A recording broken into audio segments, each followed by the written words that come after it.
గత వైసీపీ 5 ఏళ్ల పాలన వల్ల రాష్ట్రం 20 ఏళ్లు వెనక్కి వెళ్లిపోయిందని మంత్రి రామానాయుడు విమర్శించారు. పాలకొల్లు పట్టణంలోని గత తెలుగుదేశం ప్రభుత్వం హయాంలో ప్రారంభించి మధ్యలో నిలిచిపోయిన పలు అభివృద్ధి పనులను ఆయన క్షేత్రస్థాయిలో పరిశీలన చేశారు.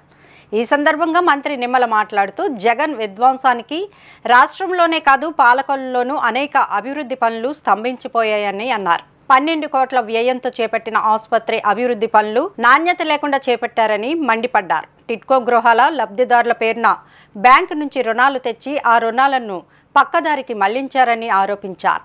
త్వరలోనే అన్ని గృహాలను పూర్తి చేసి లబ్ధిదారులకు అందజేస్తామని చెప్పారు. మున్సిపల్ శాఖ మంత్రి నారాయణరావును పాలకొల్లు తీసుకొచ్చి అన్ని అభివృద్ధి పనులపై సమీక్ష నిర్వహిస్తామని తెలిపారు. ఈ సందర్భంగా పట్టణంలోని ఏరియా ఆసుపత్రితో పాటు ఎన్టీఆర్ కళాక్షేత్రం, రామగుండం పార్క్, శంభుని చెరువు, గౌడశెట్టి బలిజ సంఘ భవన నిర్మాణ పనులను ఆయన క్షుణ్ణంగా పరిశీలించారు. చేపట్టాల్సిన అభివృద్ధి పనులపై ఆయన అధికారులకు సూచనలిచ్చారు.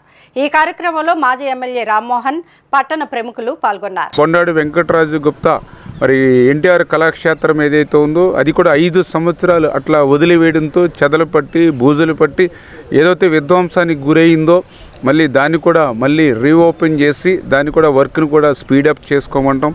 అదేవిధంగా ఏదైతే ఇటు ఉద్యానవనం కానీ, అబ్దుల్ కలాం హెల్త్ పార్క్ కానీ ఇట్లా చాలా 5 సంవత్సరాల పాలనలో కనీసం మెయింటెనెన్స్ లేక పోయినటువంటి ఏవైతే ఉన్నాయో అవన్నీ కూడా మళ్ళీ గతంలో జరిగినటువంటి విధంగా 5 సంవత్సరాల పాలనలో జరిగిన నష్టాన్ని అన్నింటినీ కూడా పూడ్చుకుని మళ్ళీ ఫుల్ ఫ్లెడ్జెడ్గా దాన్ని కంప్లీట్ చేయాలని ఆలోచనతో మన అధికారులకు కూడా టైం బాండ్ పెట్టి వీక్లీ వన్స్ దాన్ని రివ్యూ చేసుకుంటూ వర్క్ ప్రోగ్రెస్ కూడా చేయమని చెప్తూ ఉన్నాం. నిరంతర వార్తా స్రవంతి కోసం వీక్షిస్తూనే ఉండండి.